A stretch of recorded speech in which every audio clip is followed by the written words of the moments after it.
oxígeno, todo bien, ¿no? ¿Está entendible? Sí, todo claro, ¿no?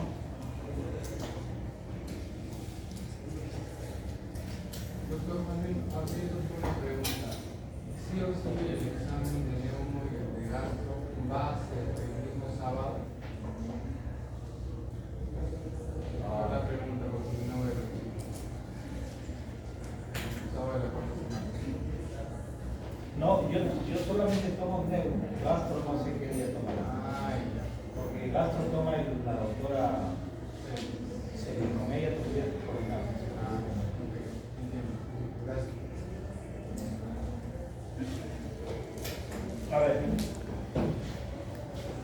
hoy día nos corresponde hacer la segunda parte de lo que es gases arteriales. Cuando uno evalúa a un paciente con una insuficiencia respiratoria, claro está de que clínicamente podemos decir que ese paciente probablemente tenga insuficiencia respiratoria, pues con problemas de follaje, taquitis, cianosis, salición nasal, pero siempre nos pide la literatura y la evaluación para establecer realmente si el paciente tiene insuficiencia respiratoria, el estudio de análisis de gases arteriales, ¿no? Entonces, es un procedimiento en el cual todos ustedes cuando sean internos lo van a hacer, ¿no? Porque en realidad es un procedimiento sencillo, se obtiene sangre arterial, no sangre venosa. Y la diferencia pues entre cuando uno dice presencia arterial es cuando, por ejemplo, tú pones y pinchas la aguja en la arteria y solito sube el émbolo, ¿no? Porque la arteria tiene presión, a diferencia de la sangre venosa en la cual tú tienes que jalar el émbolo, ¿no? Los parámetros a evaluar son varios, ¿no? En el análisis de gases arteriales.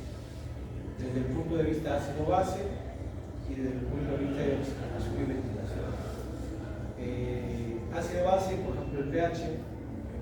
El pH tiene un punto de corte que es 7.4 o 7.40 y se dice que es más o menos 0.05, es decir, 7.35 a 7.45, ¿no? Por encima de ese pH 7.45 hablamos de alcalemia o alcalosis y por debajo de 7.35 así. El CO2 de igual manera tiene un punto de corte que es 40 más o menos 5 o más o menos 4, algunos dicen, entre 35 y 45, ¿cierto? Por encima de 45 hablamos de hipercapnia y por debajo de 35 hipocapnia. El bicarbonato tiene un punto de corte de 24, más o menos 2, es decir, 22 y 25, ¿cierto? La presión parcial de oxígeno normalmente es por encima de 80, entre 80 y 100, ¿sí? Entre 80 y 100. Por debajo de 80 hablamos de hipoxemia. Y esa hipoxemia, si está entre 70 y 80 es una hipoxemia leve. Si está entre 61 y 70, moderada y menos de 60, insuficiencia respiratoria, ¿sí? El FiO2 ambiente es 0.21, o sea, nosotros por ejemplo respiramos en el aire ambiente el 21% del oxígeno, de los gases en el aire es oxígeno, ¿no? Por eso que se dice que el FiO2 es un 21%. Y la saturación normalmente pues, es de 95 a 100, ¿no? Eso es lo que hemos detallado. El oxígeno, el dióxido de carbono, la saturación, el pH de igual manera, el bicarbonato de igual manera, ¿sí? El lactato también es un dato interesante que ustedes sepan, que cuando se incrementa nos indica un estado de hipoperfusión física. Por ejemplo, un paciente tiene hipotensión sostenida por un evento de repente un shock séptico o un estado de hipotensión sostenida por un problema cardiovascular. no llega la cantidad de oxígeno o sangre a los tejidos, esto origina una hipoxia tisular, por lo tanto el lactato incrementa. Entonces el lactato es un parámetro que nos ayuda a evaluar cuando hay un estado de hipoperfusión tisular. Bien, si yo uno el pH, que es menos de 7.36, hablamos de acidosis, y si yo tengo un CO2 retenido, me va a hablar de una acidosis respiratoria. Por ejemplo, un paciente con neumonía o un EPOC me puede originar una acidosis respiratoria en la cual el pH baja y el CO2 incrementa.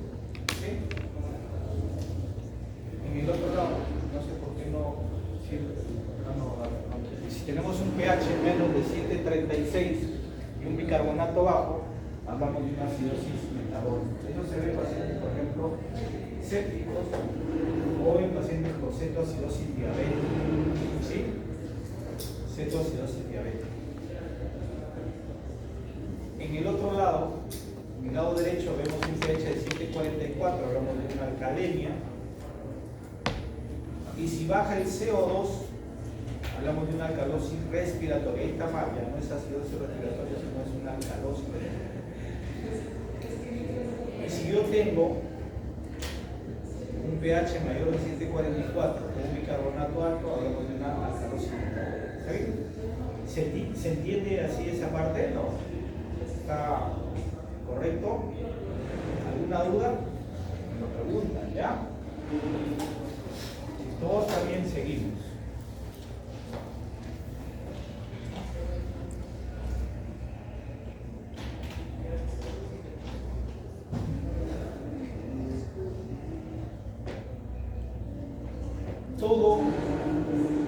Toda alteración metabólica o respiratoria tiene un mecanismo compensatorio.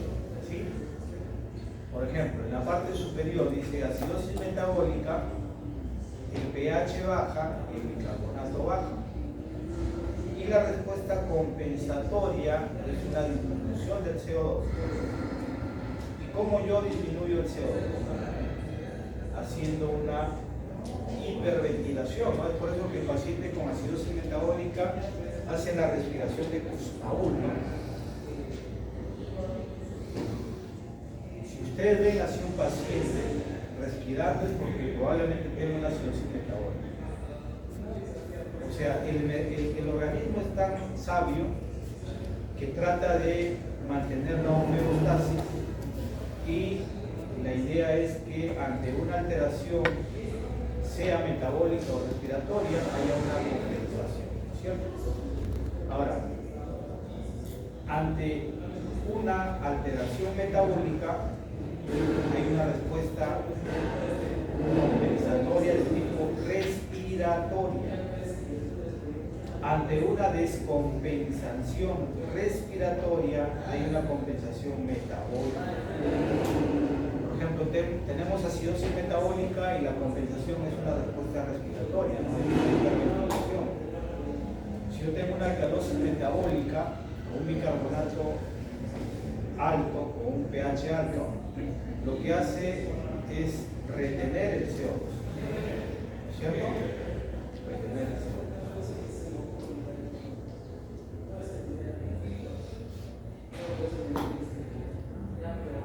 Aquí hay unas formulitas que probablemente lo utilicemos durante el examen, ¿no? Bien, por ejemplo, la fórmula de Whippet. Todos se pueden utilizar, pero vamos a utilizar la primera.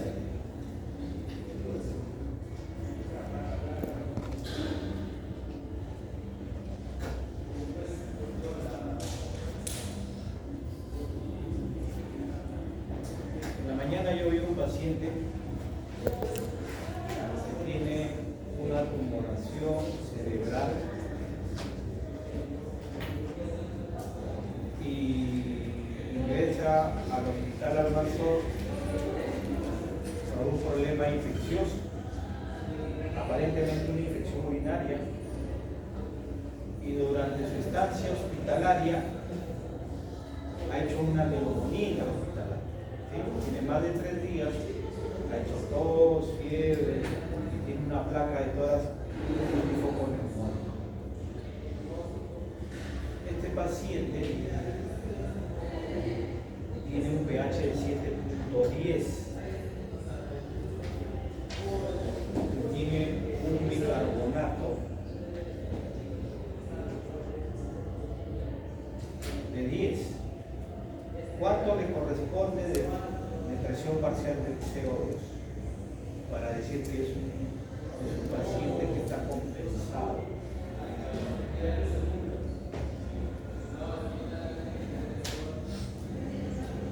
Tienen ahí utilicen su celular. Creo que ya incluso le he colgado ahí en el estado.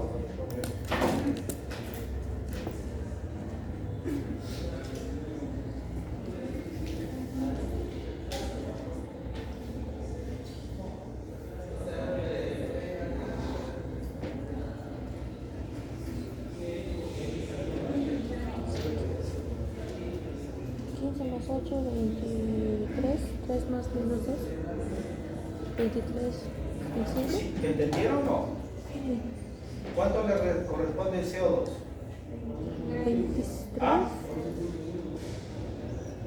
¿Seguro? 23, 25.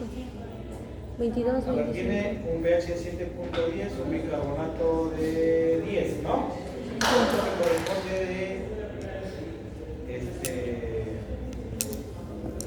¿cuánto le corresponde el CO2? 21, 25. Multipliquemos. 10 por 1.5. 15. 15 más 8. 23. 23. Más menos 2. 21, 25. 21, 25. Y si tiene un bicarbonato de 15, ¿está compensado? ¿O está compensando ese bicarbonato? No, no es cierto. Porque la fórmula nos dice que debe estar entre 21 y 25. Si tuviese 22, el paciente sí está compensado. ¿Está bien? Más o menos ahí es una preguntita. Así que evalúen todas esas fórmulas. Esta es otra. La anterior que hemos visto es para un compromiso metabólico y este es para un problema respiratorio. Imaginemos un paciente con una enfermedad pulmonar obstructiva crónica de 80 años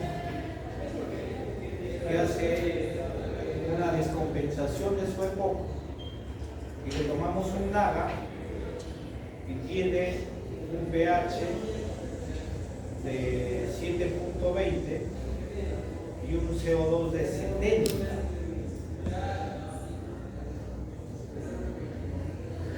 ¿Cuánto, y es un trastorno agudo, cuánto le corresponde de bicarbonato?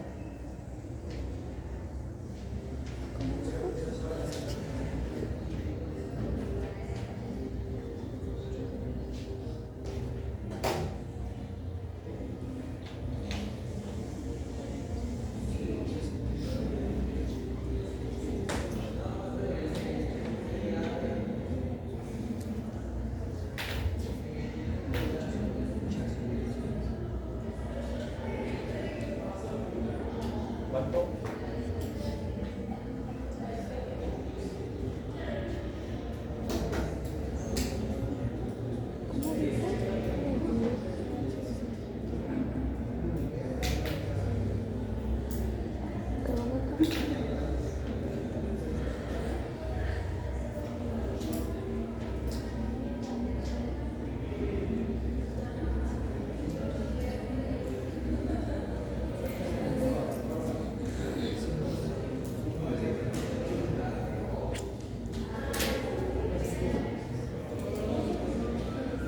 ¿Cuánto?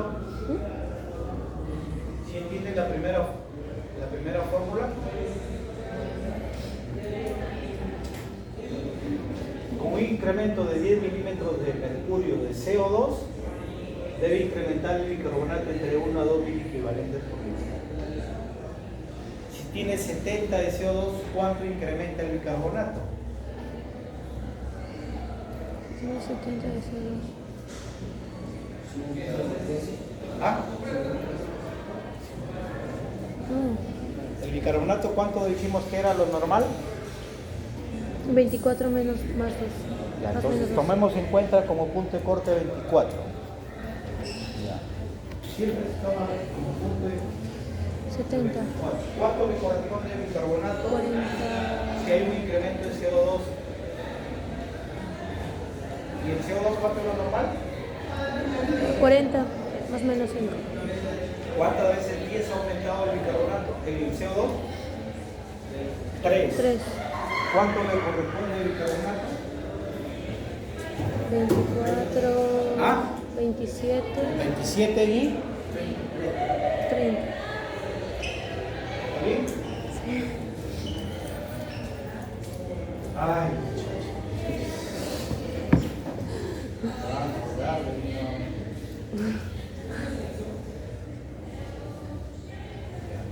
Esto es lo otro. Ante una acidosis metabólica, hablamos de anion GAT normal o alto. Y el anion GAT es la diferencia entre la sumatoria de los cationes menos los aniones. Y el valor normal está entre 8 a 12.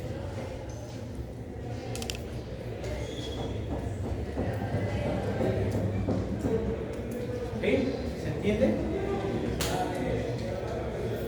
Si yo sumo el sodio más el potasio y le resto el cloro y le resto el bicarbonato a esta sumatoria, me tiene que dar el anion GAT. ¿Está bien?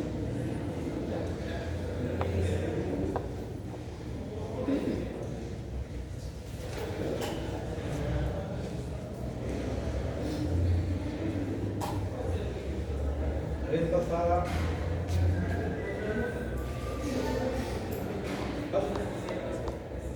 hubo un pacientito varón de 24 años con un cáncer de estómago avanzado. Tenía metástasis peritoneal, tenía citis, metástasis pulmonar y había hecho una neumonía hospitalaria. Mal el paciente, estaba con máscara de reservorio, había hecho una acidosis metabólica.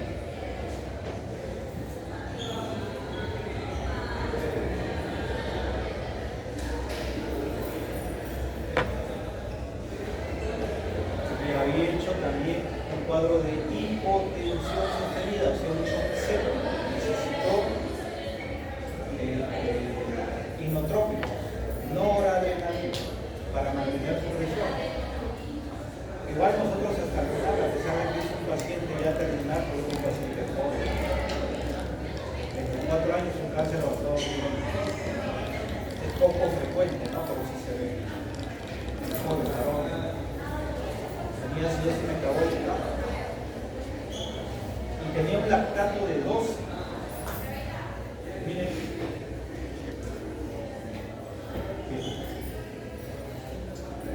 Si yo tengo un sodio de 130 y tengo un potasio de 4, tengo un cloro de 100 y tengo un bicarbonato de 20, ¿cuánto es el anion GAT?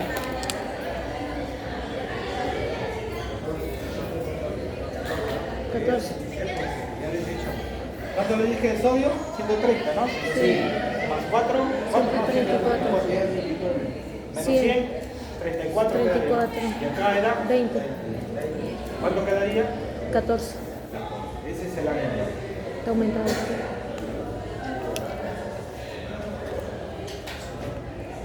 Ahí va. El joven que les comenté tenía un anion GAT elevado. Así va a seguir. Ya, independientemente, ¿dónde cae el joven que les comenté? ¿En qué Acidosis láctica. Por esto, ¿no? Por el lactato. ¿Por qué? Porque su lactato estaba aumentado. El lactato estaba alto. ¿Sí? ¿Se entendieron? Que se me da descontinuo. Muchachos, la idea es que ustedes aprendan, muchachos. Me interesa que ustedes aprendan. Me daría orgullo, me sentiría orgulloso de que la CIPAC, de que usted en los últimos puestos, al menos esta vez esté en medio, ¿no? Qué bacán, ¿no? Sería, ¿no? En el ENAL. ¿Sí saben qué es el ENAL, no? Sí. Aunque algunos me odien porque me pongo exámenes con casos clínicos, no, el doctor escalador, le gusta pagar. Pueden hablar muy mal de mí, igualito, pues es ¿verdad? Le digo que ustedes aprendan. Y aquel que no quiere aprender, pero no.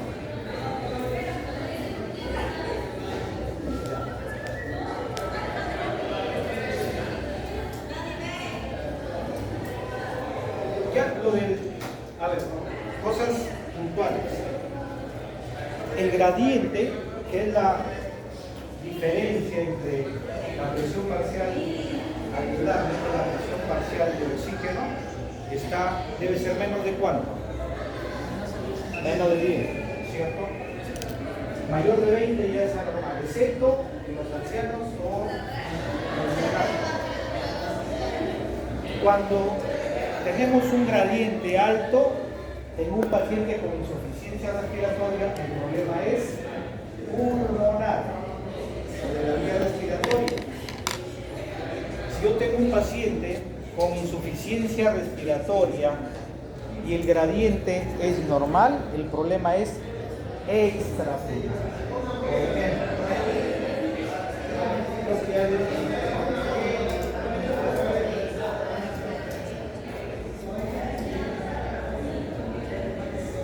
acá la señorita se pelea con el novio y se toma 30 alprazolam. Pero después y hace una insuficiencia respiratoria, depresión respiratoria. ¿Cómo estaría el anion gas? Perdón, el gradiente. Normal. ¿Ah? Normal. Normal, ¿no es cierto? Porque el problema es extrapulmonar. Tienes un paciente con una neumonía, con insuficiencia respiratoria, ¿cómo estaría el gradiente? Elevado. El PAF. El PAF es la relación entre la presión parcial de oxígeno sobre el FiO2. La presión parcial de oxígeno, lo normal es 80. 80, sí. Póngale 90. Entre 0.21, ¿cuánto sale? 90 entre 0.21.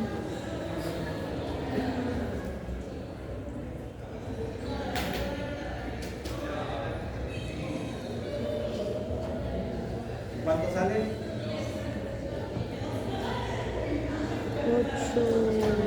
428. El PAFI normalmente es por encima de 400. Ese valor del PAFI es muy interesante y se ha utilizado bastante hasta ahora, porque aquellos que tienen un PAFI menos de 200 es indicación de ventilación mecánica. Por ejemplo, tienes una presión parcial de oxígeno de 50 con un FiO2 de 0.21. ¿Cuánto le sale?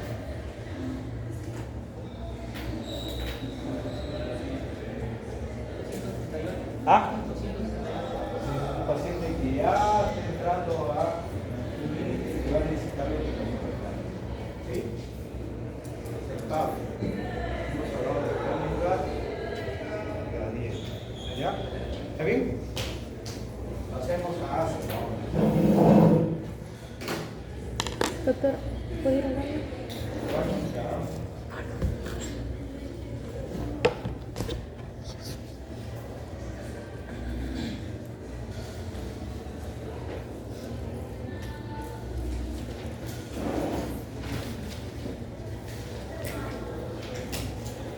Por si acaso, todas las diapositivas están en el aula. ¿Sí? Y lo otro, las lecturas también están en el aula.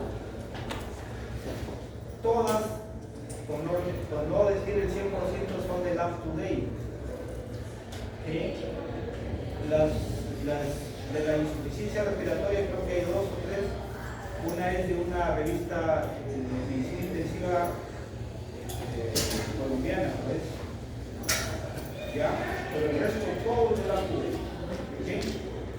Así que vayan leyendo porque de ahí viene el examen. Miren, el asma bronquial es un problema inflamatorio crónico de la vía respiratoria que es muy frecuente, sobre todo en niños, ¿no? Pero también fácilmente poco diagnosticado, ¿no? Muchas veces dicen, pues le dan otro nombre, bronquitis asmatiforme, bronquiolitis, etc. Pero tiene sus propias características, ¿no? Ahora, el asma bronquial, por ser un cuadro inflamatorio crónico, intervienen pues diversas células. Por ejemplo, interviene el eosinófilo como punto de partida y los mastocitos, que son células productoras de ciertas sustancias que producen broncoconstricción, ¿no? Y hay mediadores de inflamación, por ejemplo la citatoquina, ¿no? Ahora se dice que existe pues una cierta predisposición genética, ¿no? Generalmente son aquellos pacientes que tienen un fondo alérgico, son pacientes que tienen rinitis alérgica, dermatitis alérgica, etcétera, ¿no? Y cursa con una hiperreactividad bronquial. ¿Qué significa hiperreactividad bronquial? Por ejemplo, si tú sometes ante un estímulo alergeno, por ejemplo un ácaro, a un paciente asmático y a un paciente no asmático, el paciente asmático hace rápidamente broncoconstricción. Hay una hiperreactividad muy frecuente. Ahora, hay una obstrucción bronquial variable al flujo aéreo. ¿Qué significa eso? Hay muchos pacientes asmáticos que muchas veces, por ejemplo, en la mañana están con un cuadro positivo, tosiendo, utilizan su broncodilatador o de repente no se broncodilatan y en la noche está normal. O sea, es variable, ¿no? O sea, puede que esté muy bien en la mañana y en la noche está mal. O en la mañana está mal y en la noche está bien. O sea, es diferente, ¿no? Ahora, se dice que esta obstrucción puede ser reversible de manera total o de manera parcial. Porque hay armas que son muy rebeldes y que necesitan tratamiento con anticuerpos monoclonales. ¿Sí? Bueno, se dice que más o menos en la actualidad hay 235 millones de pacientes con asma, generalmente es más frecuente en niños, está frecuente en todos los países, independientemente si son desarrollados o no. Lo que sí se complica más en los países subdesarrollados, porque el manejo es inadecuado, porque el tratamiento no existe, etc., ¿no? O sea, las muertes son en los países de bajo ingreso como de nosotros, ¿no? Pero igual el porcentaje de presentación, tanto en países desarrollados como subdesarrollados, es igual, ¿no? Esta es la presentación del asma en los diferentes países, ¿no? También está Perú. En cuanto a la frecuencia, se dice que más o menos en Perú casi 20 o 25% de la población son asmáticos, es un porcentaje bien amplio, ¿no? Dice, en Latinoamérica el 50% de los niños menores de 10 años han presentado al menos un episodio de disciplinario. Mueren 100.000 personas por año, más de 1 millón por década. La prevalencia del asma está aumentando, en el adulto más o menos está en 15%, en el niño 30%.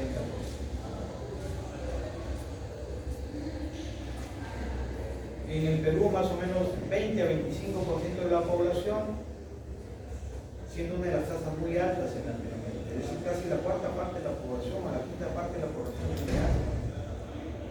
Será pues por un ambiente húmedo, sobre todo está en Lima el mayor porcentaje, ¿no? Contaminación, hacinamiento.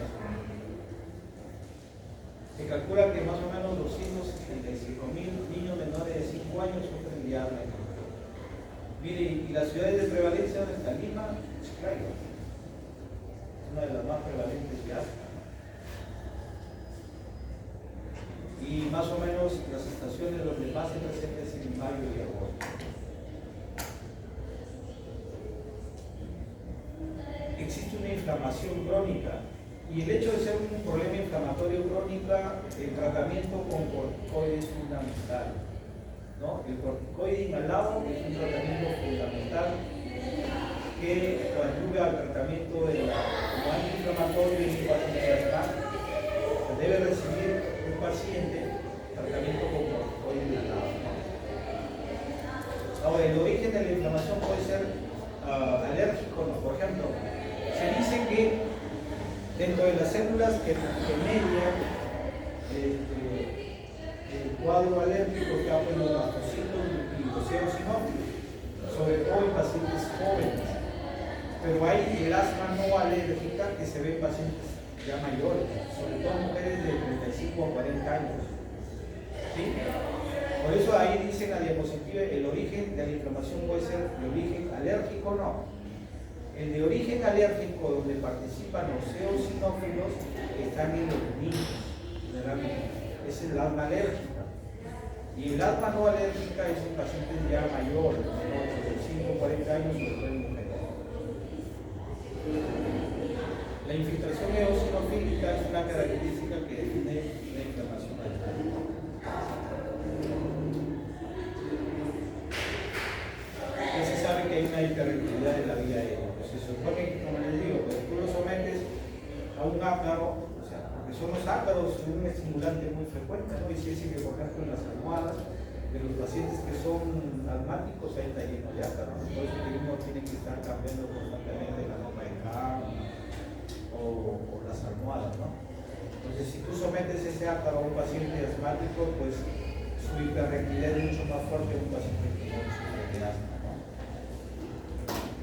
Miren, ahí están los mecanismos fisiopatológicos. Entra el alergeno, actúa a nivel del mastocito y este genera pues histamina y leucotrienos, y lo cual origina una contracción del músculo liso y hay pues los síntomas propios de la broncoconstricción, ¿no? Sobre todo sibilancias y sobre todo las sibilancias expiratorias, ¿no? Porque una cosa es la sibilancia inspiratoria y la otra es la sibilancia expiratoria. También este alergeno estimula el linfocito T, sobre todo el TH2, y este TH2 estimula el linfocito B, lo cual produce inmunoglobulina E. Y también este linfocito T produce interleuquina y estimula el eosinófilo. Todo eso es la fisiopatología del asma, ¿no? ¿Qué mecanismos hay? Contracción del músculo lisobronquial, es decir, hay una broncoconstricción, hay un edema de la vía respiratoria, hay una hipersecreción de moco y hay cambios estructurales de la vía respiratoria, ¿no? ¿Cómo hacemos el diagnóstico? A través de la espirometría. ¿Sí? Si bien es cierto, hay la parte clínica, ¿no? Por ejemplo, se dice que el paciente clínicamente percibe dolor de pecho, disnea, ¿no es cierto? Le escuchas la ausculta, tienes sibilantes, ¿no es cierto? Y tienes tos frecuentemente. Pero tú tienes que unir a esa manifestación clínica un estudio funcional que es la espirometría. Entonces el diagnóstico es clínico, funcional, inflamatorio y un estudio de alergia, ¿no? ¿Qué síntomas tiene? Sibilancias, disnea, tos o presión torácica. ¿Okay? Son las manifestaciones propias de un paciente con asma.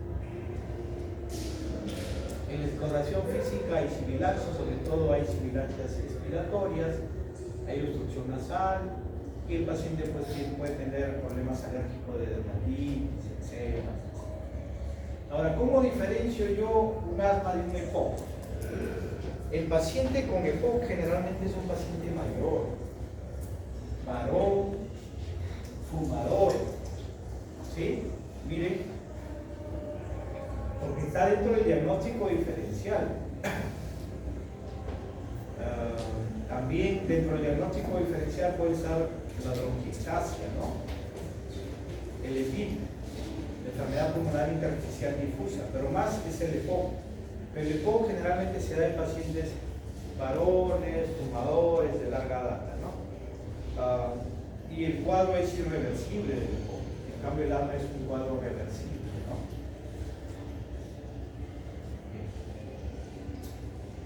Ahí está. Lo que les he mencionado, ¿no? El asma en cualquier edad, el EPOC mayor de 40 años, antecedentes familiares en el asma es frecuente, en el EPOC es infrecuente, los síntomas en el asma son frecuentes, ¿no? La variabilidad son frecuentes, el asma es reversible, el EPOC no. Todas esas características permiten diferenciar el asma del EPOC. Ahora, hay clasificaciones propias del asma, ¿no? Como les decía, hay una clasificación asma alérgica y no alérgica. La alérgica, donde participa el eosinófilo, y no alérgica, la que participa el neutrófilo. Y luego hay fenotipos de asma en función a ciertas características, por ejemplo, relacionados a factores desencadenantes. Por ejemplo, aquel que consume AINES le da asma. Aquel que hace ejercicio le provoca el asma. O hay mujeres que menstruan y durante la menstruación provoca un cuadro de asma. Son propias, ¿no? Son fenotipos propios, ¿no? Y el diagnóstico funcional es por espirometría. Entonces, las principales alteraciones son obstrucción al flujo aéreo. ¿Y cómo se manifiesta? Con sibilantes, ¿no? Respiratorios. El asma es reversible, ¿sí? Por ejemplo, tú lo broncodilatas y puedes revertir. Es variable y hay un cuadro de hiperreactividad bronquial. ¿Cómo yo hago el diagnóstico? Miren, hay un índice que se llama, o cociente, que se llama el índice de Tifilio. El BEF1 sobre capacidad fetal forzada normalmente es mayor del 70%. O sea, en un paciente que no es asmático, ese índice normalmente es mayor del 70%. ¿Sí? Pero en un paciente que tiene un cuadro obstructivo, ese índice es menos del 70% o menos del 0.7. ¿Estamos?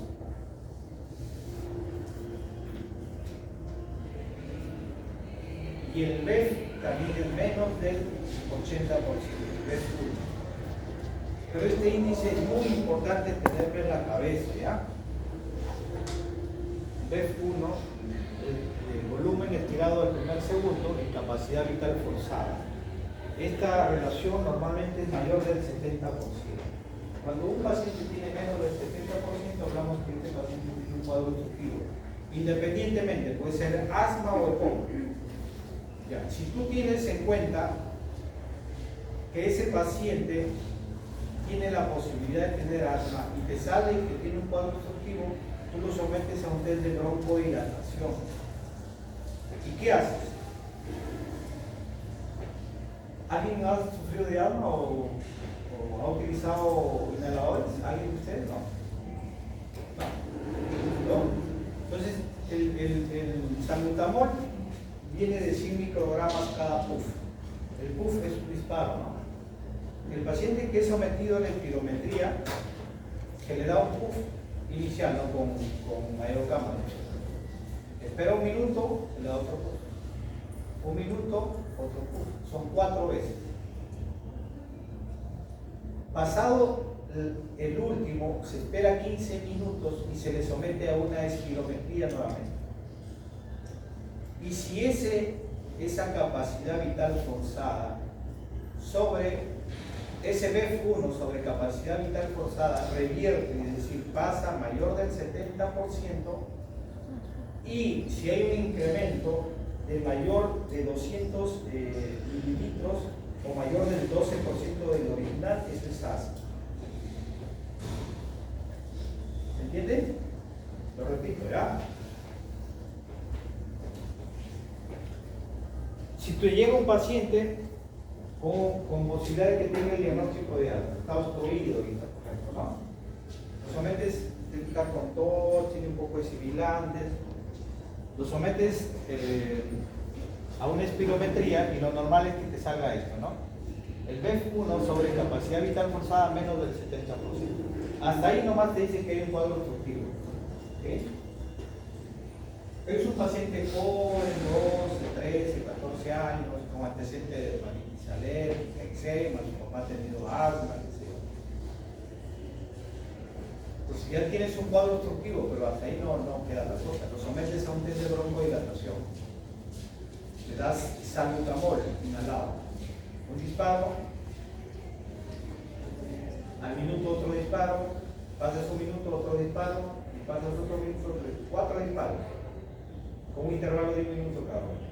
El último disparo esperas 15 minutos y le sometes a una espirometría. La espirometría te da como algo que sopla y te grafica, te da unos gráficos y te evalúa esos parámetros que hemos hablado. Si este índice de TIFNU se revierte y pasa más del 70%, y si el BEF1 incrementa 200 mililitros o mayor del 12% del inicial, el diagnóstico es asma. ¿Sí? Ahora, hay pacientes que tienen toda la clínica de asma, pero cuando tú le haces la espirometría está normal.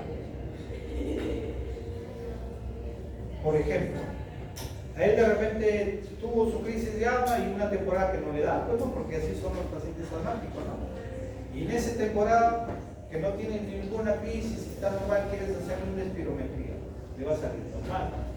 ¿Eso te descarta el asma? No, no sé. Entonces, ¿qué hacemos? Un test de provocación. El test de provocación le hacen inhalar metacolina. Y eso permite que su bronco se contraiga, se obstruya. Y eso sucede solamente en pacientes que tienen asma. Entonces lo sometes ya con la metacolina a una espirometría y le sale ese índice menos del 70%. ¿Está bien? ¿Se entiende?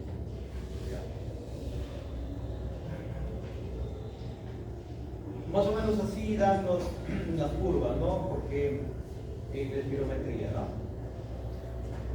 En la prueba de broncodilatación, lo que les decía, ¿no? Si se considera una respuesta positiva, aumento del BEF1 mayor del 12% o mayor de 200 mililitros respecto a los dos basales. ¿Está bien? La provocación bronquial tiene una elevada sensibilidad, pero una limitada especificidad. La hiperreactividad bronquial también está presente en otras enfermedades, rinitis alérgica, coro, octitacia, fibrosis quística y pulmonía. También se utilizan otros diagnósticos, por ejemplo, la fracción exhalada del óxido nítrico como diagnóstico, que generalmente ya no se hace. Ahora, más el diagnóstico es clínico y experimental, ¿verdad? También se puede pedir test de alergia, por ejemplo, el dosaje de inmunoglobulina E puede estar elevado en aquellos pacientes que tienen asma. También se puede hacer, hay panel de alergias. Cuando uno sufre una alergia, se le pide un panel de alergias con la finalidad que el paciente que tiene asma ver qué sustancias, alimentos o animales le producen ese cuadro de broncoconstricción. Y ahí se ve el panel de alergias.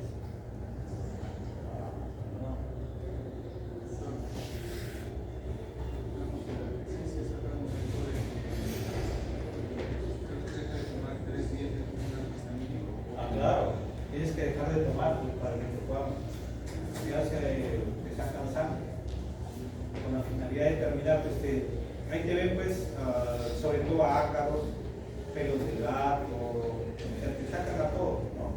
Alimentos, cualquier alimento, marisco, todo te saca.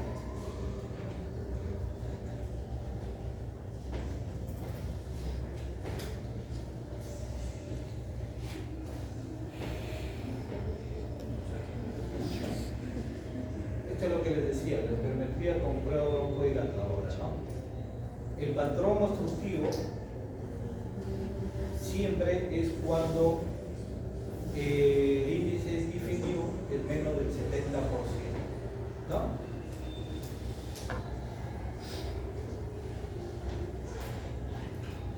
Si la respuesta al test de broncodilatación es positiva y el BEF incrementa el 12% mayor de 200 mililitros, diagnóstico de diabetes.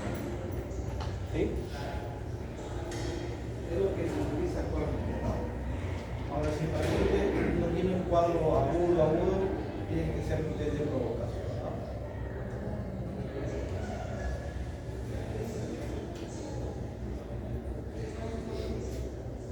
¿no? ¿Alguna pregunta hasta acá? ¿Se entiende? Ahora, los síntomas de asma, como es irreversible,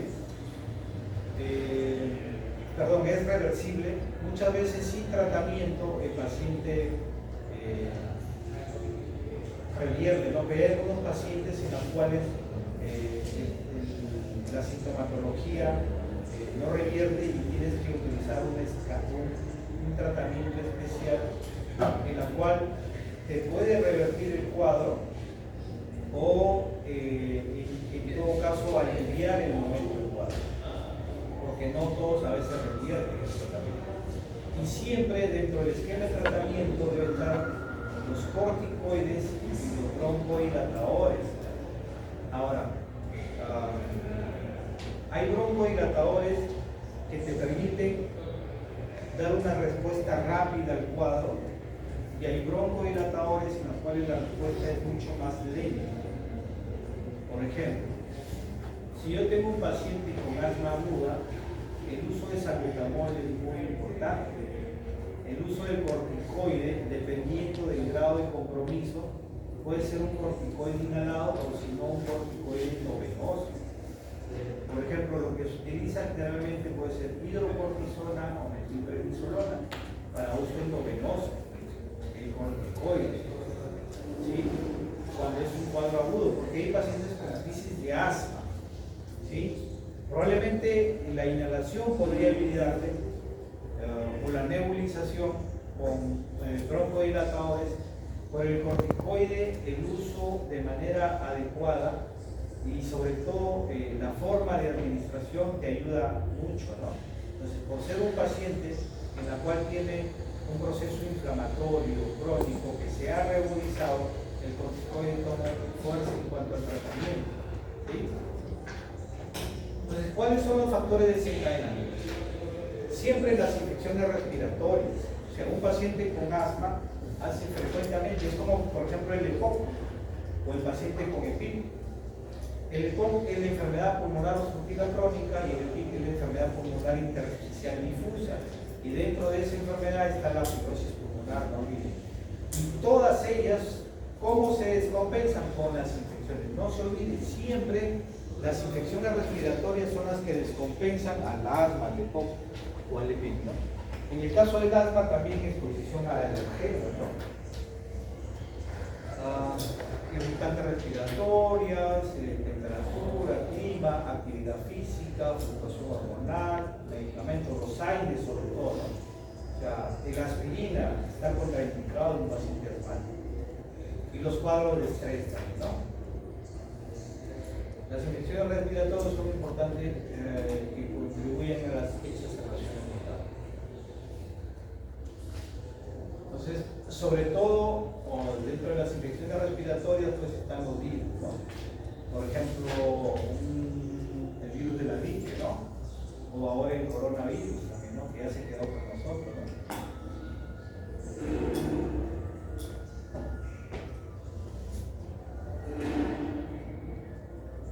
el paciente con asma, el tratamiento básicamente es corticoide y broncodilatadores. Nunca utilizar antibióticos salvo que el paciente tenga alguna manifestación clínica de que se ha agregado un proceso bacteriano. Por ejemplo, si tiene una tos productiva, con flema verde, amarilla, lo que se tiene que hacer normalmente pues, es cultivar la flema, ¿no? Pero si hay una descompensación mayor, sí podemos utilizar tratamiento con antibiótico terapia. Más no si es un paciente solamente en la cual el asma se ha descompensado, ¿no?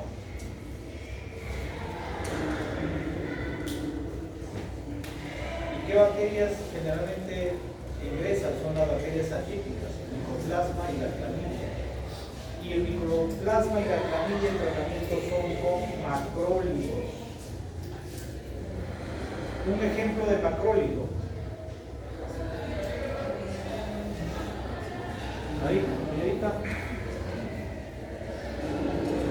¿Ustedes que les gusta la farmacología?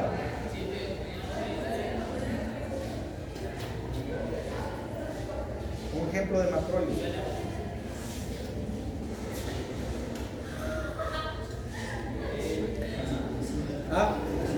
Acitromicina, claritromicina, eritromicina también son macrólidos.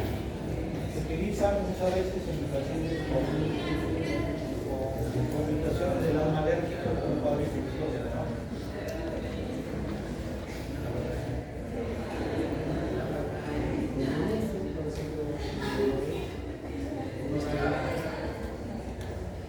La actividad física en algunos pacientes también origina exacerbaciones del asma. Pacientes que tienen, por ejemplo, cuadros durante su menstruación pueden presentar broncoconstricción, ¿no? Hay medicamentos, algunos medicamentos están contraindicados, por ejemplo, los beta bloqueadores, propanolol, están contraindicados los pacientes. Porque si tú le das un propanolol a un paciente asmático, reactiva su cuadro. La aspirina, el GIECA, por ejemplo, el captopril produce dos. Es una de las manifestaciones muy frecuentes de tos seca. Por ejemplo, si tú inicias captopril en un paciente hipertenso y si presenta tos, mejor lo suspendes. No debería ser. Entonces, en un paciente asmático, si es hipertenso, no darle el GIECA. Mejor darle otro tratamiento. Factores emocionales, la depresión, el estrés crónico.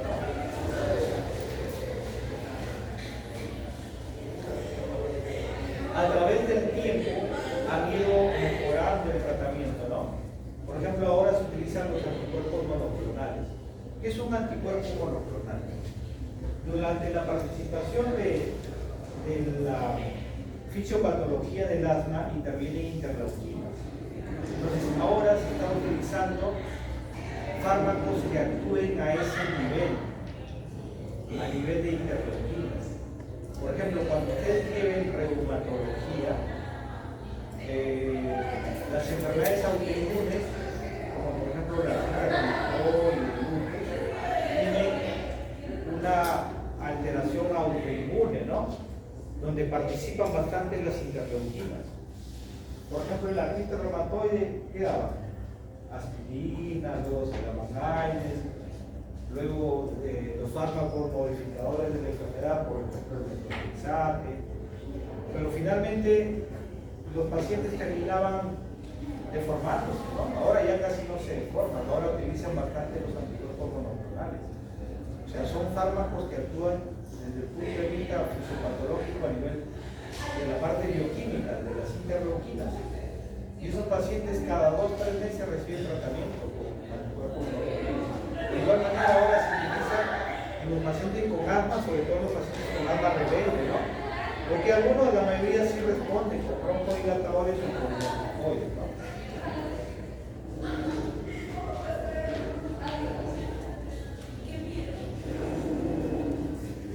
Entonces hay que controlar dos aspectos, el daño actual y el riesgo a futuro, ¿no? Hay que disminuir la frecuencia de la tos,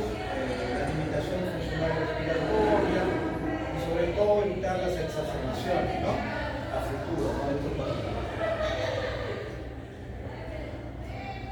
Ahora, hay clasificaciones del asma en la cual, por ejemplo, hay algunos pacientes que tienen pues, tos escasa una vez por semana, 2 veces por semana. Son aquellos pacientes que solamente necesitan tratamiento con corticoide inhalado. Pero hay algunos pacientes que tosen frecuentemente, en la cual ya el tratamiento con corticoide queda muy corto, hay que utilizar broncodilatadores, ¿no? O corticoides de uso sistémico, ¿no? ¿Qué diferencia entre un corticoide inhalado y un corticoide de uso sistémico? ¿Y cuáles son, por ejemplo? O un broncodilatador de uso local y un broncodilatador de uso sistémico. ¿De acuerdo?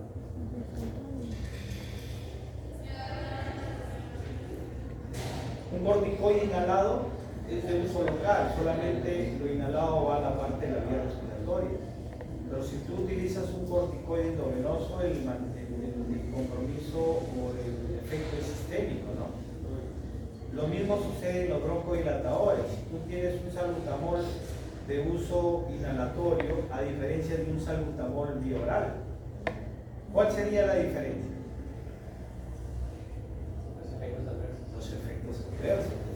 Si tú tomas un salbutamol bioral, te produce taquicardia. Si es que la dosis es muy alta. Pero en cambio, un corticoide, un salbutamol inhalado no te produce ese efecto porque solamente el efecto es local. ¿Okay?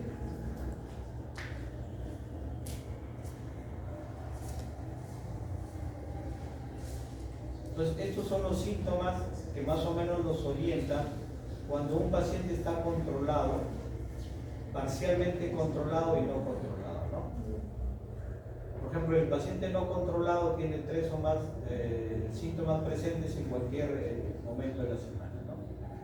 El controlado es aquel que no tiene síntomas diurnos, no tiene limitación a las actividades, los síntomas nocturnos no hay, necesidad de tratamiento de rescate no requiere, ¿no? Entonces, nos permite diferenciar si es un paciente con asma controlada, parcialmente controlada o no controlada, ¿no?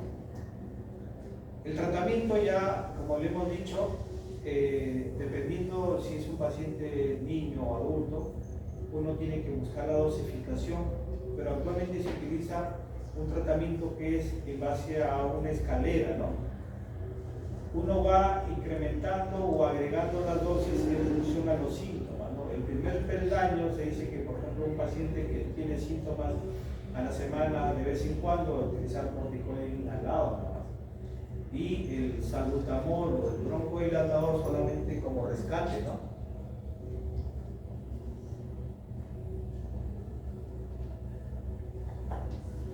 Miren, ¿qué medicamentos utilizamos? Corticoide inhalado, medicamentos de alivio rápido. ¿Cuáles son los medicamentos de alivio rápido? De los broncodilatadores.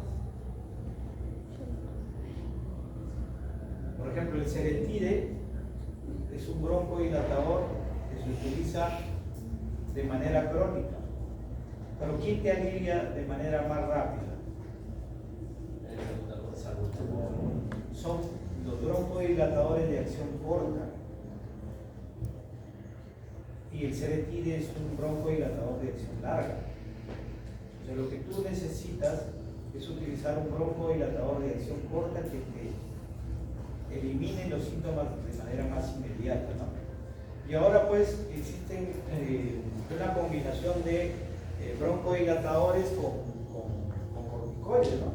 Ya viene el Seretide es el salmeterol. El Seretide es una combinación de salmeterol con fluticasona, me parece. O sea, tiene un corticoide más un broncodilatador, ¿no? Miren los corticoides que se utilizan, ¿no? Potencia aproximada de todos los corticoides que utilizamos. Acá vamos a utilizar la blecometasona, la fluticasona, claro, solamente como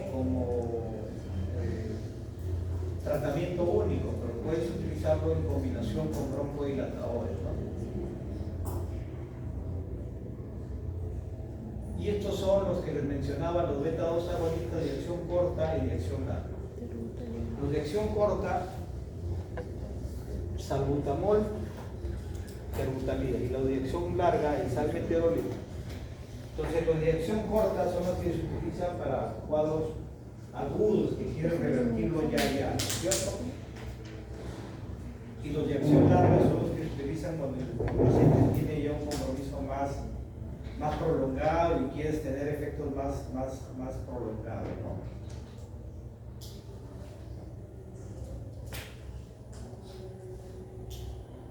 ¿Qué razón?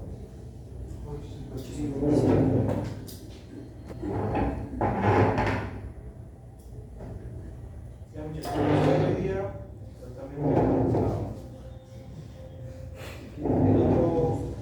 otra semana ya es la tercera, ¿no?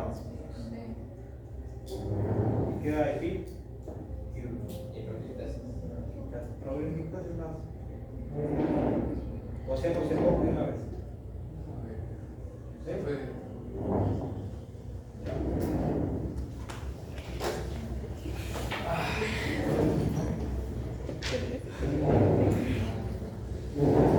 Se quiere ir a su casa, lo deja. Es poco.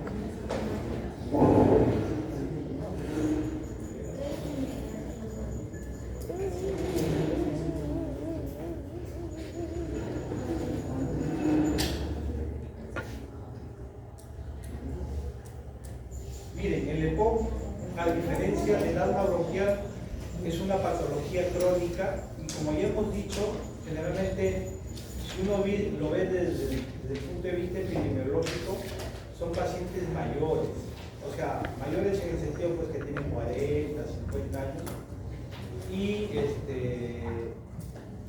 que siempre tienen el antecedente de haber fumado, aunque hay algunos que no tienen el antecedente de haber fumado, pero sí tienen EPOC. Por ejemplo, hay una enfermedad que se llama deficiencia de alfa-1 antitrypsina, que también produce EPOC. Hay pacientes, mujeres, que han cocinado con leña en la sierra y tienen EPOC, o tienen EPIC también, ¿cierto? Entonces, claro, lo más frecuente es que tú veas pues, un paciente mayor, fumador, y a diferencia del asma, que son pacientes jóvenes. Entonces, la enfermedad pulmonar obstructiva crónica es una enfermedad frecuente, prevenible, ¿por qué? Porque si tú, el paciente, deja de fumar, queda ahí nomás, no avanza la enfermedad.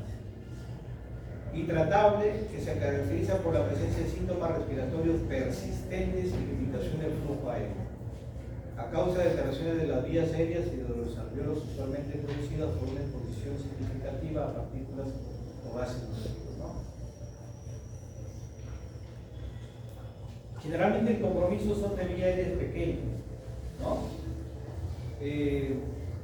A diferencia del asma es un problema de tipo irreversible. Es decir, si el paciente sigue fumando, el paciente sigue deteriorando su pulmón. ¿Y cómo yo evalúo su compromiso constante? Es a través del índice definitivo, también que indica un cuadro obstructivo, pero el que nos orienta bastante es el BEF1. ¿Sí? El BEF1. A ver, cuando uno tiene un problema cardíaco, lo que evaluamos, el compromiso cardíaco es a través de una ecocardiografía. Y vemos, por ejemplo, a través de la fracción de eyección, cuánto se contrae ese corazón. Se dice que es mayor del 50-60% está normal, menos del 50% ya está alterado, ¿no? Entonces, si es menos del 30 o 20% ese paciente, pues su corazón casi no vale. Entonces, ese parámetro que utilizamos para evaluar el compromiso del corazón es la fracción de eyección. Cuando yo tengo un problema renal, ¿cómo evalúo la funcionalidad del riñón? A través de la tasa de filtración glomerular, ¿no? Por ejemplo, ustedes su tasa de filtración debe estar por encima del 90%, 90, 100. Pero a través de los años va a deteriorar. Y si eres diabético, peor todavía. Entonces, ¿cómo evalúo yo el compromiso renal? A través de la tasa de filtración glomerular. Eso se va deteriorando a través del tiempo. Yo, ¿cómo evalúo el compromiso pulmonar? Es a través del PEF1. ¿Está bien? Pues si yo comparo, ¿no? Entonces, más o menos para que puedan entender. El corazón yo evalúo a través de la fracción de eyección, el riñón a través de la tasa de filtración y el pulmón en un paciente con EPOC a través del PEF1. ¿Está bien?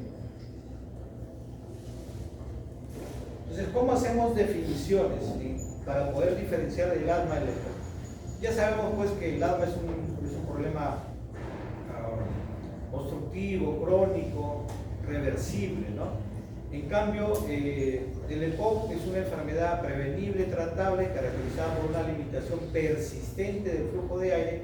Generalmente es progresivo. Si el paciente no deja de fumar, va a seguir lentamente hasta un compromiso mayor, ¿no? Y hay dos patologías que se asocian, el enfisema y la bronquitis crónica. Son dos patologías muy frecuentes que se asocian a EPOC. Entonces hay una obstrucción de la vía aérea porque hay una contracción del músculo liso y aumento del tono colinérgico. Hay un cuadro inflamatorio, mire, donde participan de igual manera pues, neutrófilos. Acá sí participan los neutrófilos. A diferencia del asma, donde participa el eosinófilo y el mastocito, en el EPOC participa el neutrófilo, ¿no? Y donde también pues están los linfocitos CD4, las interleuquinas, 8, factores de necrosis tumoral. Ahora, hay cambios estructurales irreversibles en el EPOC. Hay una disolución alveolar, pérdida del retroceso elástico, hay depósito de colágeno, hay fibrosis, hipertrofia glandular, etcétera, etcétera. O sea, hay un cuadro que a través de los años, si el paciente no deja de fumar, va a haber un compromiso progresivo. Factores de riesgo: el humo del tabaco, combustión de biomasa es, por ejemplo, la leña, ¿sí? Polvos y sustancias químicas ocupacionales, por ejemplo, aquellos que trabajan en minas y hacen la famosa neumoconiosis, ¿sí? La contaminación atmosférica, ya, pues, ¿por qué no dudarlo, no? Por ejemplo, Lima, que es una ciudad muy contaminada y bastante pacientes con EPOC y asma, ¿no? Y lo otro que no tiene nada que ver con los factores de riesgo anteriores, que es el déficit de alfa-1 antitrypsina. Y estas son como diferencias, claro, los dos causas de EPOC, el enfisema y la bronquitis crónica, el tipo A y el tipo B, ¿sí? El bronquítico crónico es un paciente que tiene tórax en tonel y el otro paciente es más delgado, ¿no? Mayor de 60 años el enfisema, bronquitis crónica aproximadamente 50 años, el enfisema, la anemia es más grave, ¿cierto? El esputo es escaso, mucoso, en cambio la bronquitis crónica es más abundante, purulenta. Se dice que un paciente tiene bronquitis crónica cuando tose y expectora por 3 meses seguidos por 2 años consecutivos. Tos con expectoración, 3 meses seguidos por 2 años consecutivos. Diagnóstico clínico de bronquitis crónica, ¿sí?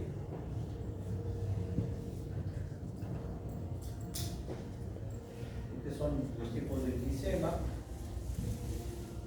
Ahora el diagnóstico al igual que el asma, claro, es epidemiológico, no clínico. Es un paciente mayor de 40, 45 años, fumador, que tiene tos productiva, ¿no? Su cuadro es irreversible. Y si yo le pido una placa de tórax, y la placa de tórax sí nos ayuda.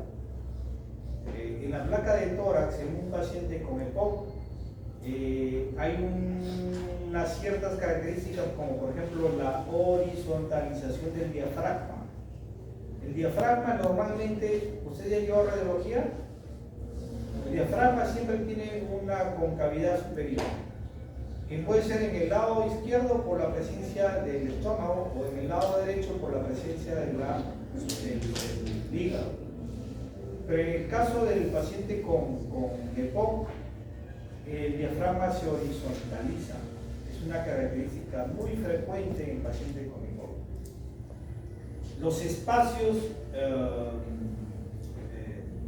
entre las costillas se separan y es un tórax hiperinsuflado, ¿sí?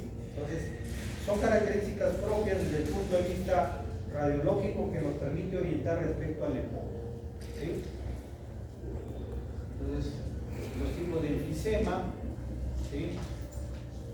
También se ha hablado de que existe un fenotipo asma y EPOC. Es decir, hay algunos pacientes que tienen sobre todo asma muy severa, donde el cuadro de reversibilidad está comprometido. Son pacientes que no tienen reversibilidad. Entonces hacen una especie de un fenotipo de asma y EPOC. ¿Qué criterios deben tener? Por ejemplo, para tener el fenotipo asma y EPOC, criterios mayores: una prueba broncodilatadora muy positiva, con incremento del BF1 mayor del 15% y mayor de 400 mililitros. Esa es una prueba positiva para asma. Tiene que tener eosinófilos en el esputo y antecedentes personales de asma. ¿Qué criterios menores? Cifras elevadas de IgE. El IgE, como les comentaba, es un marcador para alergia, no se olvide. Siempre el marcador para alergia es el IgE. Cuando tienes un paciente con una urticaria, también pide el IgE, dosaje de IgE. Es un marcador importante para lo que es alergia. Antecedentes personales de atopia y prueba broncodilatadora positiva en al menos 2 casos. Para el diagnóstico del fenotipo mixto se deben cumplir 2 criterios mayores o 1 mayor y 2 menores, ¿sí? Para el fenotipo asma. ¿Con quién hago diagnóstico diferencial de EPOC? Con asma, ¿no? Ya sabemos cuál es la diferencia entre asma y EPOC, ¿sí? ¿Cómo diferencio un EPOC de una insuficiencia cardíaca congestiva? ¿Qué tendría que presentar el paciente con insuficiencia cardíaca congestiva para diferenciar del EPOC?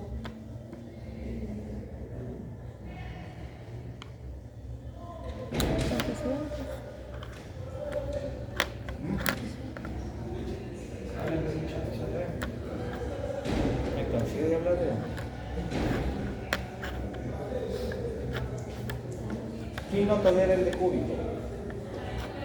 ¿Quién tiene ortopia?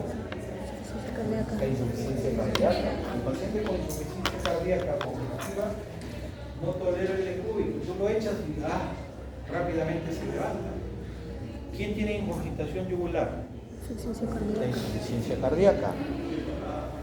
El choque de punta, ¿dónde está el paciente con insuficiencia cardíaca?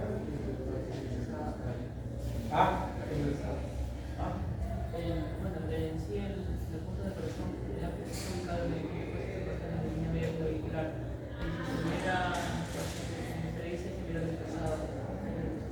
Excelente.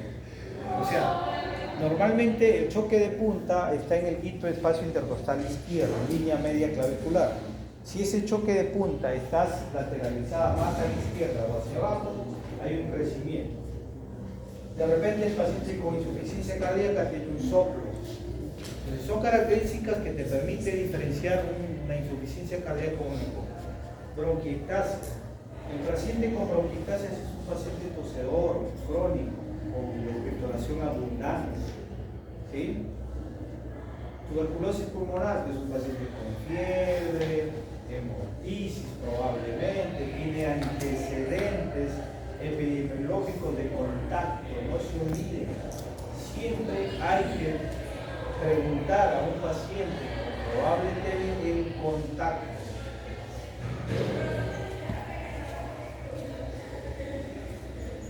Factores de riesgo para pseudomonas, el paciente con EPOC.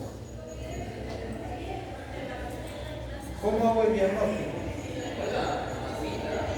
Disnea, tos crónica, expectoración, factores de riesgo, por ejemplo el tabaco, la ocupación de un paciente que trabaja pues en minas,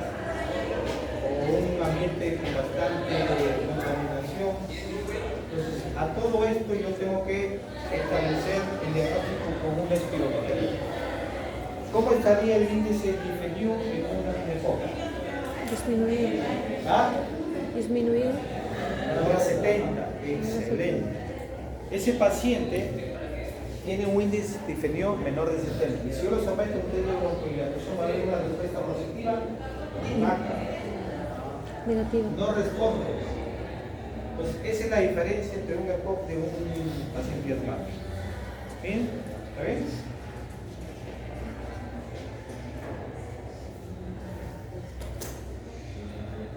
La línea crónica y progresiva es el síntoma más característico. Claro, el paciente, miren, si ese paciente con EPOC, tú haces el diagnóstico, tanto clínico con espirometría, tiene un índice difendium menos del 70%, pues lo importante es establecer el VEF, ¿ya? Porque el VEF nos permite determinar si es un paciente, así como decíamos, es un paciente con insuficiencia cardíaca leve, moderada, o es un paciente con insuficiencia renal leve, moderada, el VEF también. Por ejemplo, si tienes un EPOC con un VEF mayor del 80%, pues está bien, ¿no? Recién está empezando, no hay un compromiso pulmonar. Pero si tienes un paciente con EPOC y tiene un VEF menos del 30%, es un paciente que ya su pulmón está hecho. Miren, menos del 30% es un EPOC severo, muy grave. Ese paciente casi su pulmón no le funciona. Entonces, por eso, una manera de hacerle seguimiento a ese paciente con EPOC es a través del estudio espirométrico, sobre todo a través del VEF1, volumen expirado forzado al primer cerebro. Y la espirometría, ¿no?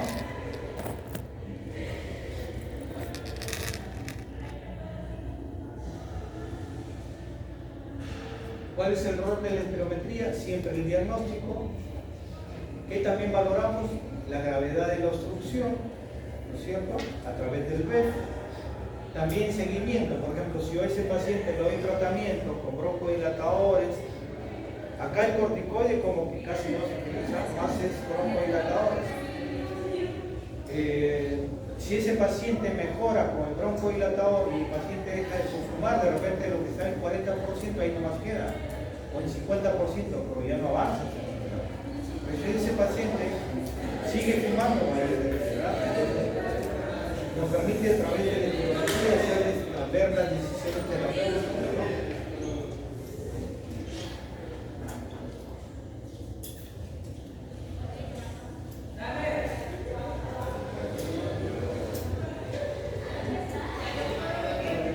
Paciente mayor de 35 años, varón,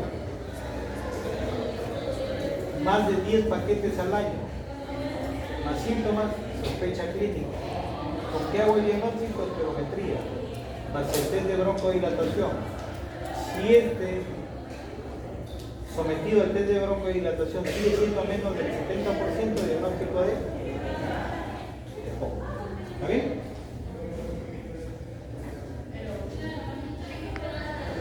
¿Sí entienden esa parte? ¿Okay?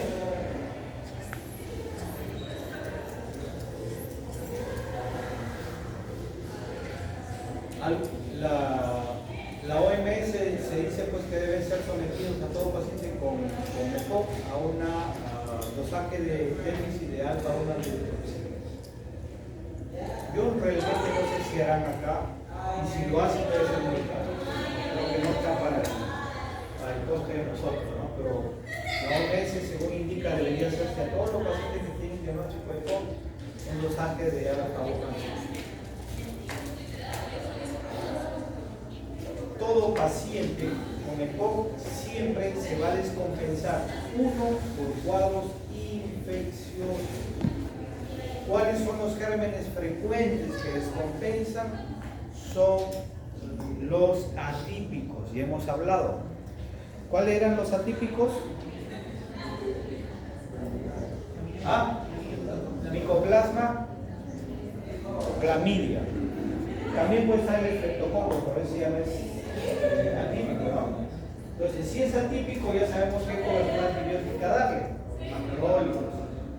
Pero si es Streptococo neumonía. ¿El Streptococo neumonía qué es? ¿Qué tipo de bacteria? ¿Ah? ¿Positiva qué? VIH positiva. ¿Positiva qué? Gran positivo. Un coco. ¿Alvin?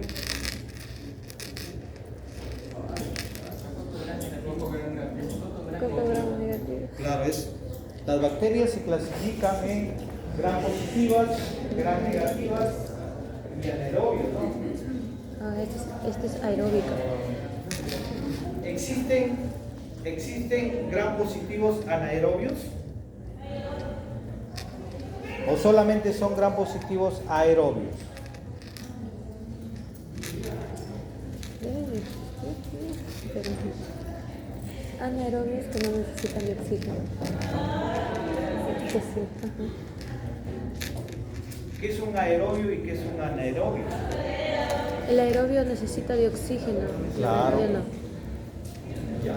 Entonces ya sabemos que un aerobio necesita de oxígeno y un anaerobio no, porque el ambiente pues, puede vivir un ambiente sin oxígeno.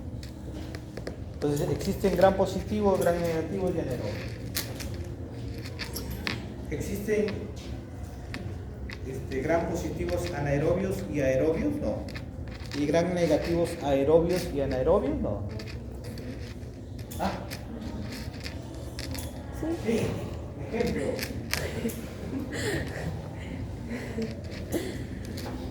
En la boca nosotros tenemos gram positivos anaerobios. Por ejemplo, los pectoestreptococos. En el colon tenemos gram negativos anaerobios.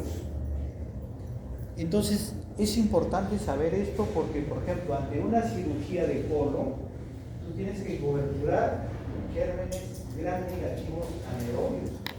Entonces, ¿qué antibióticos cubren anaerobios?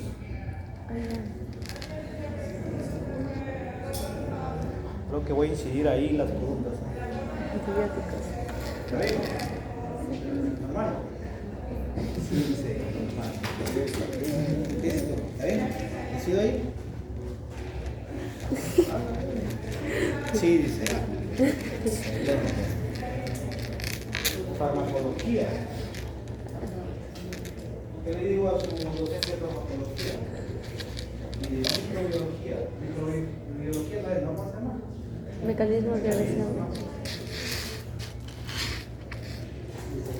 Los antibióticos se clasifican de acuerdo a familias, ¿no? Están las penicilinas, cefalopodinas, aminoglucósidos, Es esa que dicen diacapagos, únicamente diacapagos. Solamente son dos. quinolonas, carbapenens, ¿no es cierto? Y cada uno tiene una cobertura específica. Entonces ustedes deben saber primero, por ejemplo, si tú tienes un paciente con un EPOC descompensado, ¿qué cobertura antibiótica le vas a dar? Si tú tienes un paciente con una neumonía intrahospitalaria, ¿qué cobertura le vas a dar? Si tienes una paciente con una enfermedad diarreica aguda, ¿qué tratamiento le vas a dar? Si tienes una paciente con una infección urinaria, ¿qué germen está involucrado y qué tratamiento le vas a dar? ¿Qué hacen? Están en la punta del cerro, ustedes son médicos, haciendo su sedum. Viene una viejita de 80 años con una infección urinaria, ya está entrando en cuadro séptico, ¿qué haces? A tu vademecum, o lo llamas al doctor que te enseñó fármaco. Muchachos, ustedes están ya en sexto ciclo, ya, están en la parte clínica. Todo lo que ya estudiaron deben ustedes ya hacer una mezcla ahí, ¿no? Llevan un micro, llevan un fármaco.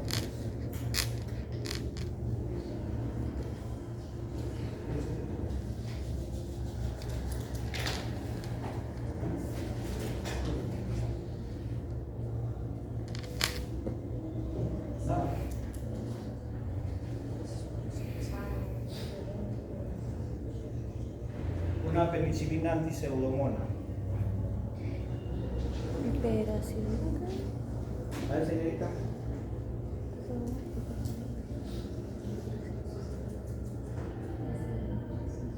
Te dice, a ver, tu familiar está en la UCI y le han encontrado una pseudomonas.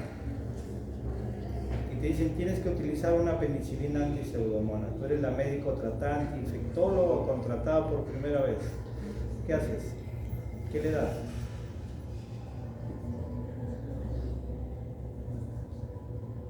¿Alguien sabe? Piperacilina. Piperacilina tazobactam. Pero el paciente es alérgico a la penicilina, ¿qué le das? Porque si le das penicilina lo matas. ¿Qué dices? Prefiero matarlo aunque me... Pero yo le doy piperacilina, porque es la única que conozco. ¿Qué fármacos cubren pseudomonas? ¿Ah? Ya, es una cefalosporina de... ¿Cefalosporina de qué generación? ¿De tercera? No.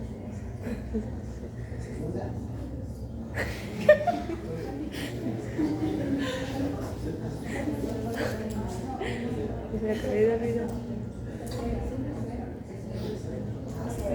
Lo dejamos ahí, ¿verdad? Cansada. De cómo voy a hacer mi cuadrito. Mire, ya, yo en realidad me doy cuenta de qué puntos rojos y de ahí pregunto más bien en el examen.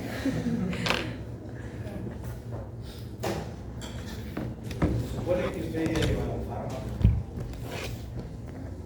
Ya llevan un litro. Así que desempolvados.